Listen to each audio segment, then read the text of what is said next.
Speaking of beach houses and single family homes, would you say now that Bitcoin is back at $20,000 that it's still a good idea for you personally to mortgage a home to be able to buy one full Bitcoin for the long-term viability of your future? I think that the mortgage issue is a function of the mortgage rates you can get. So if you roll the clock back a year, the 30-year mortgage rates were 275 basis points. And so I would say a year ago, if you actually had unmortgaged real estate of any sort and you had equity in the home, then it makes sense to draw down that mortgage, because that's in essence capital that's good for 30 years. That's less than 3% interest. And we know that the inflation rate, the CPI inflation rate, is running 8%, while those mortgages are 2.75%. So if the actual monetary inflation rate is in excess of the mortgage rate, and if you can afford to hold that duration, if you don't need the money for 3, 4, 5, 6 years, then you should take the mortgage.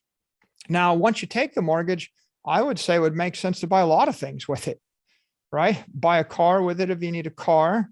If you have a portfolio of assets that you want to hold and you can borrow money at 2.75% interest, I think any portfolio of scarce now assets makes sense to hold with a 2.75% mortgage.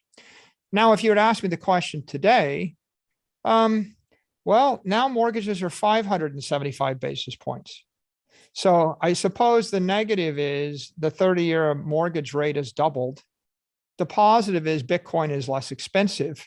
So I think the Bitcoin looks less risky when it's trading around the 4-year simple moving average. So that's a plus. I think the mortgage looks more risky because the cost of capital is doubled. And so, I think there's a point. Would I borrow money at 5 or 6%? Well, if it's 30 years and it's a mark-to-market money, and I thought that, and I had passion for spending it on something, I would definitely borrow the money to maintain a lifestyle if that's what you wanted to do at that rate. I think it's no brainer that you would rather be holding a 30-year mortgage than holding any other kind of debt. For example, you probably would be better off to borrow money at 500 basis points in order to pay off your credit card debt. And you'd definitely be better off to pay off any margin loan, because those things are much more expensive, either in interest rates or they're much riskier.